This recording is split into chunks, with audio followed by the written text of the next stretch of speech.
विरोध, ये सब देश के अलग अलग हिस्सों में चल रहे हैं। नक्सलवादी के क्रांतिकारी किसान उभार से प्रेरणा लेकर बनी पार्टी होने के नाते और जनता के जोशीले संघर्ष की ताकत से टिकी हुई पार्टी होने के नाते हमें लोकतंत्र और सामाजिक बदलाव की आज की लड़ाइयों में अपनी पूरी भूमिका निभानी है। हर पार्टी कमेटी और ब्रांच इस मामले में अपने कामकाज का आकलन करें। जन संघर्षों का अगुवा और केंद्र बनने का अपनी भूमिका मजबूत करने के लिए हमें एक साथ अपना जनाधार और जनता के बीच कामों का विस्तार करने के साथ साथ पार्टी संगठन को भी मजबूत करना है। हर पार्टी कमेटी अपने इलाके में सक्रिय जन संगठनों और उसके काम की समीक्षा करे। जहां जहां हमारी मौजूदगी है वहां जन संगठनों का दायरा बढ़ाने और जनता के बीच अपने कामकाज और प्रभाव को और मजबूत करने की संभावनाओं का आकलन करें। अगर हम भारतीय समाज की उम्र संरचना पर नजर डालें तो देश की आधी से ज्यादा आबादी 30 साल से कम उम्र की है और 3 में से 2 भारतीय 40 साल से कम उम्र के हैं। हर पार्टी कमेटी अपने इलाके में पार्टी सदस्यता भी इसी नजरिए से आकलन करें। संभावना है कि हमारे ज्यादातर इलाकाई पार्टी संगठनों में 3 में से 2 सदस्य 40 साल के ऊपर के होंगे। हमारी पार्टी सदस्यता और कमेटी ढांचे में एक और बड़ी असमानता महिलाओं की कम भागीदारी है। महिलाएं हमारे समाज और आबादी का आधा हिस्सा है, लेकिन पार्टी सदस्यता और विभिन्न स्तरों की कमेटियों में उनकी हिस्सेदारी सिर्फ 10 से 20% के बीच है। हर कमेटी पार्टी में ज्यादा युवा सदस्यों और महिलाओं की भर्ती की ठोस योजना बनाए।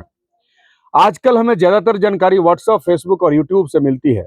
अखबार और टीवी चैनल अब ज्यादातर भाजपा और आरएसएस का मुखपत्र बन चुके हैं, लेकिन सोशल मीडिया प्लेटफॉर्म पर भी संघ परिवार, कांग्रेस, आप और दूसरी क्षेत्रीय ताकतवर पार्टियों का भारी दबदबा है। हमें फर्जी खबरों और नफरत फैलाने वाले प्रचार के जाल में फंसने से बचना है। यह तभी मुमकिन है जब हम खुद अपने सोशल मीडिया हैंडल नियमित रूप से देखें और उनको फॉलो करें। सभी पार्टी कमेटियां यह पक्का करें कि अपने इलाके के सभी साथियों के फोन नंबर हमारे पास हों और सभी साथी हमारे सोशल मीडिया हैंडल से जुड़े हों। पार्टी के जमीनी संगठन को हमारे डिजिटल ढांचे का पूरा साथ मिलना चाहिए और जोर इस बात पर होना चाहिए कि हम अपनी गतिविधियों और पार्टी के विचारों को असरदार तरीके से प्रचार और प्रसार करें। हमारी पार्टी की आने वाली 12वीं कांग्रेस जो 2008 की शुरुआत में होनी है, अब 2 साल से भी कम दूर है। हमें अपनी बेहतरीन परंपराओं को आगे बढ़ाने और आज की चुनौतियों का सामना करने के लिए पूरी ताकत के साथ कांग्रेस में जुटना है।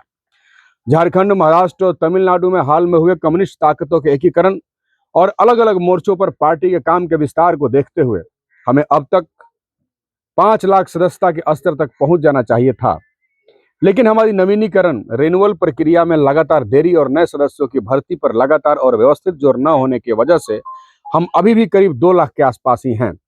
हमारा वार्षिक नवीनीकरण आमतौर पर 22 अप्रैल तक कभी पूरा नहीं होता और 28 जुलाई तक खींचता रहता है।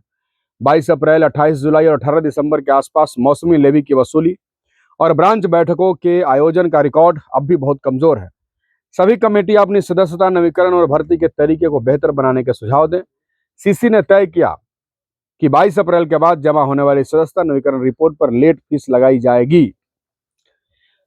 सीसी मतलब केंद्रीय कमेटी के आह्वान के मुताबिक सभी जिला कमेटियों, एरिया ब्लॉक कमेटियों, लोकल पंचायत कमेटियों और पार्टी ब्रांचों की बैठक 16 से 31 जुलाई के बीच होनी चाहिए, जिसकी शुरुआत जिला कमेटियों से होगी और अंत ब्रांचों पर होगा।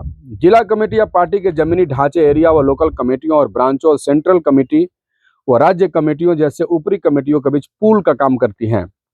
इस दौरान जिला कमेटी और नेतृत्वकारी टीमों को यह पक्का करना है कि इस नोट पर हर स्तर पर चर्चा हो और फीडबैक तुरंत सीसी और संबंधित राज्य कमेटियों को भेजा जाए, जिसमें इस प्रक्रिया में शामिल हुई एरिया व लोकल कमेटियों और ब्रांचों की संख्या के साथ साथ उन निचली कमेटियों और ब्रांचों का भी जिक्र हो जो बैठक और चर्चा करने में नाकाम रही।